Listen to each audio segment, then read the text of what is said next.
ሰላም ቤተሰብ እንዴት ናችሁ? ደህና ናችሁ ወይ? እኔ በጣም ደህና ነኝ፣ እግዚአብሔር ይመስገን። ባላችሁበት ሰላማችሁ ብዝት ይበል። ቅመምዬ ኢንስታግራሟ ላይ ብቅ ብላለች፣ ቤተሰብ ብቅ ብላለች፣ በቴዲ አፍሮ ሙዚቃ ማለት ነው።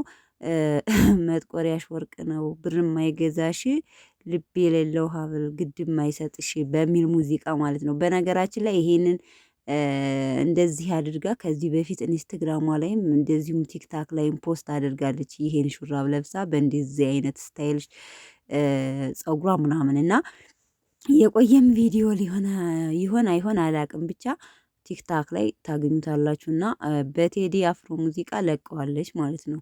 በቪዲዮ ነው የለቀቀችው። አክሽኗ ምናምን ሌላ ነው የሰራችው። ሪያክሽን የምታሳየው እንዴት እንደሆነ ማየት ትችላላችሁ ገብታችሁ ማለት ነው። እና ቅመምዬ ስሮ እኛ ከብሩኬ ጋር በሀበሻ ቀሚስ ምናምን ነበር የጠበቅናቸው። ቪዲዮም እስካሁን አለቀቁም። በብሩኬ ነበረ የምንጠብቀው ወይም በእሷ ቤት፣ ምክንያቱም ተከታታይ ቀን በእሷ ለቀ ስለነበረ ዛሬ እንግዲህ ወይ ከአዲስ አበባ ይመለሳሉ ብለን ነበር፣ አልተመለሱም። ሰው እንግዲህ እስካሁን አልለቀቁም። ካሁን በኋላም ሊለቁ ይችላሉ። አንዳንዴ ባለመመቸትም ዘግየት ብለው የሚለቁበትን ሰዓት አለ። ብቻ ግን ቲክታክ ላይ እንደዚህ ስቶሪ ላይ ብቅ ብላለች ማለት ነው። ፖስት አድርጋለች። ገብታችሁ ማየት ትችላላችሁ ቤተሰቦቼ።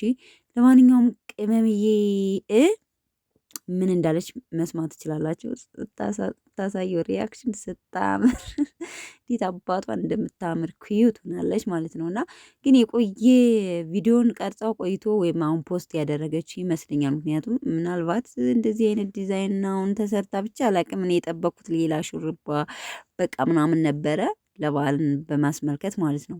እና ለማንኛውም እስኪ እንጠብቃቸዋለን፣ እነሱን እንጠብቃቸዋለን። ኦልሞስት አሁን 1 ሰዓት ይሆናል ይመስለኛል በኢትዮጵያ በዱባይ ደግሞ 8 ሰዓት አካባቢ ሰው። ለማንኛውም መልካም አዳር። እንግዲህ ካለቀቁ ቤተሰቦች ቅመም እየብቅ ብላልናለች። ብቻ ማን ነው ብቅ ማለቷ ነው የሚፈልገው። ቤተሰቦች ወዳችኋለሁ። ባይባ